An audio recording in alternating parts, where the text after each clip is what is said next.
Welcome to the FBAA's Top Broker Podcast for mortgage brokers looking to take their business to the next level with your host, Joshua Vecchio. And today we have Dino Pacella for part 2, a BDM for a non-major bank who's based in WA. He was named the FBAA's BDM of the Year and the founder of the National Finance Brokers Day. In this episode, we discuss what successful brokers do differently and look at the importance of becoming an authority via social media. By the end of this episode, you're going to feel excited in knowing how easy it is to generate leads via social media and become an expert online. So let's jump in. Hello and welcome. Josh Vecchio, and we've got back Dino Pacella again. Dino, welcome back to the show. Thanks very much, Josh. Lovely to be here again. So Dino, from your experience, what makes a successful broker from an unsuccessful one? We talked about being consistent. I've talked about routines. I think those successful brokers are educating their clients or their prospective clients, and they're educating in a number of ways, whether that may be through social media or they're contacting them, whether that be face-to-face, and the educational piece goes way beyond the lending aspect. So a lot of it is around, listen, this is my knowledge. Let me help you through the experiences that I've seen with other clients that I've assisted get to outcomes that you want to get to. Let me give you that knowledge. Let me portray that, and let's really set a structure on how to do that. So those successful brokers are toning on the educational piece for their clients, really making a name for themselves. Say, listen, the lending aspect I can do, and I can do that with my eyes closed, and I am the best broker because of X, Y, and Z. You'll experience that from the lending outcome. We'll get you the appropriate structure, the appropriate loan to suit your needs. But you know what? Let me find out what else I can do for you. And I either have contacts that I've got in the office, or do you know what? I've got referral partners that I can pick up the phone and that I know that I've been dealing with consistently. I vouch for them, and they're going to give you the same service that I give you. That's one of them. If I also add to that around other successful brokers, is once they're identifying other needs for the clients, so let's say they're doing residential lending, they are actually finding out that, listen, there are further opportunities that we may be able to assist you on. Are you aware that, listen, you're self-employed, you have a small business, are you aware that I can assist you with some small business lending where you're currently on? And they're taking those opportunities to say, listen, I'm not just a mortgage broker, I'm actually a finance broker, and I'm expanding out my service proposition to what I can do to the market. So not having a mini one-stop shop for finance. Clients want to have that relationship now, and those good brokers are seeing it, and that is what's making them successful, mate. So Dino, how do you see brokers communicate their wealth of knowledge? Josh, there's a number of ways, but an easy way that and is really cost-effective is social media. This instrument is so powerful now and can reach so many people for brokers to share their knowledge and share their wealth. So a perfect example is through content marketing. So brokers being able to sit down, put their thoughts into an article and their own article, and sharing that out to their audience. And they can do that a number of ways. They can add that to their website. They can use the power of Facebook. They can have LinkedIn if that is where majority of their consumers play in. So content marketing, daily posts in being able to share events in their business and picking out the right platforms to share the right articles. So if they're using Facebook and Instagram per se for a more human touch point, and they're leaving those LinkedIn posts for that more corporate feel for the different people that use different social media platforms. So if I go back to some successful brokers, these ones are doing it daily. So we kept talking about consistency, but social media without consistency, you know what? You might as well just be a media company, and you're leaving out the social aspect because you're not being personable, you're not being approachable, and you're being a very corporate feel, and you might as well be working for a large company because you're taking away that social aspect. So, Dino, what have you seen successful brokers do when they've implemented this on a consistent level? What has it done to their business? I've seen the ones that have been implementing it daily and sharing their knowledge through posts, through personal blogs, so via their content marketing. What I've seen is people are actually seeing their news feeds come up daily in their social media platforms. And what they're doing is, one, it keeps them front of mind. So if all of a sudden they might have their brother, their sister, or a friend going, I'm actually in the market now, it's time for me to buy a property, or I actually want to upgrade, then they're going, do you know what? I actually see this broker on social media. Some of the testimonials he has or reviews that she has are unbelievable. They're there all the time. They must be really good at what they do. Why don't you give them a call or send you the link? So having that daily approach to, one, knowledge, two, having a personal approach, and I'm not talking about a broker posting a photo of them in their bath with their newborn baby. That's probably taking that a little bit too far and kept for that can be kept from a personal Facebook point of view and left for the grandparents to see.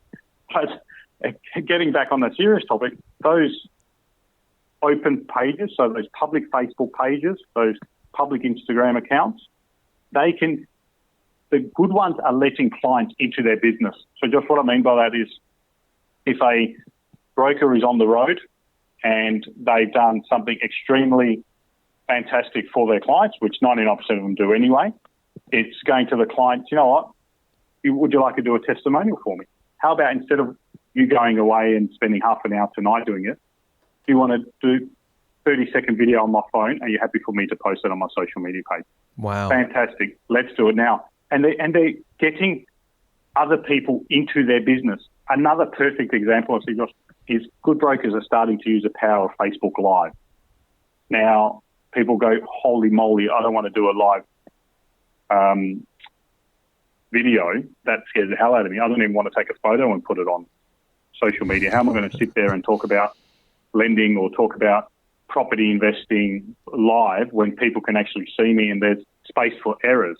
Well, do you know what? If you've got the knowledge base, which most brokers do, and most brokers would be comfortable talking on a one-to-one basis around different lending aspects, structures, investing, whatever the case may be, but as long as your knowledge is there, it's okay to make a couple of mistakes. And that's what people don't realise, that when people are watching social media, they're going on social media to be entertained, to get value, and to get some newsworthy articles to increase their knowledge around what they're trying to look for. So doesn't have to be perfect, does it?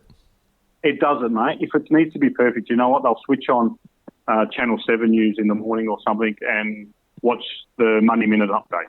So the purpose of social media, by the sounds of things, Dino, is to create yourself as an authority, to show your clients the ability to essentially interview you before they even interview you, and to allow them to buy your services before they even see you. Absolutely. Absolutely. I can't remember the last time I made a large purchase without doing some research via the internet. And I would say majority of people would be with me. It's not like I've gone all of a sudden, you know what, I want to go buy a new car, I'm going to go down to the Honda dealership and that's the first car I see, that's the first car I buy. It's doing that research, going around, speaking to people, reading up some testimonials and getting a feel for what they're doing. So, yeah, ideally, the consumer market will get a sense of who you are before they even contact you.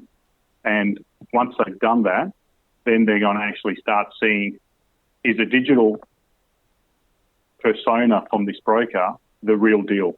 And they will get that within speaking to you for 30 seconds to a minute over the phone. So another key aspect that these successful brokers are doing online, Josh, is what people are getting from them online is when they contact them, it is a perfect match. It's not all of a sudden, wow, do you know what? I'm getting a lot of knowledge from this broker online. I'm seeing a lot of their articles. You know, most of it resonates with me.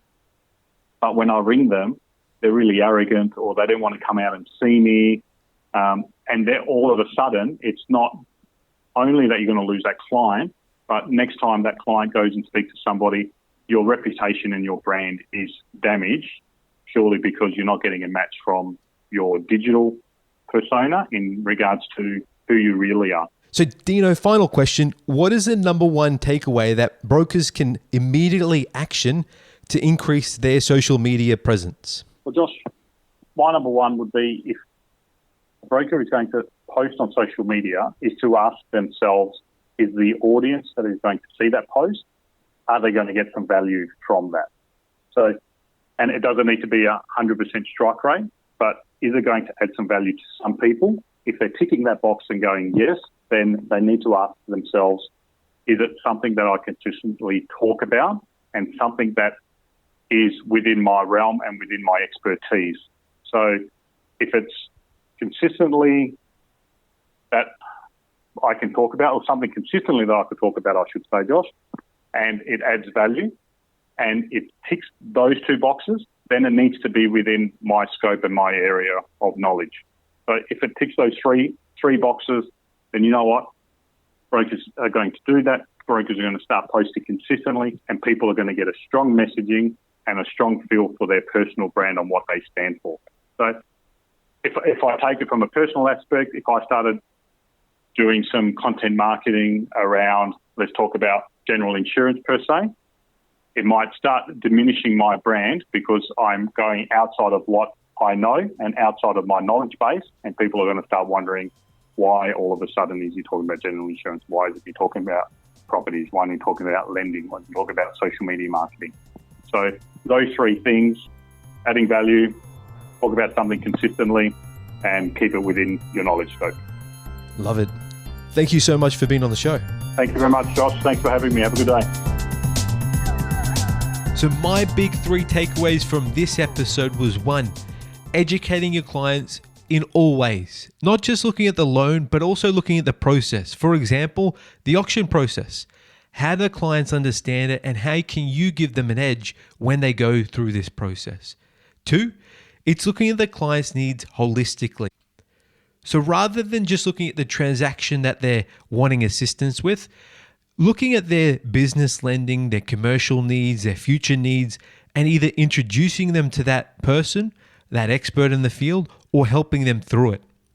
And 3 is becoming an expert online so that you can become an absolute authority in your field and your niche, so that when clients do need help, they come directly through to you. So these were my big 3 takeaways. What about you? We love to hear from you on our Facebook private group. Just search topbroker.com.au on Facebook. Until next time,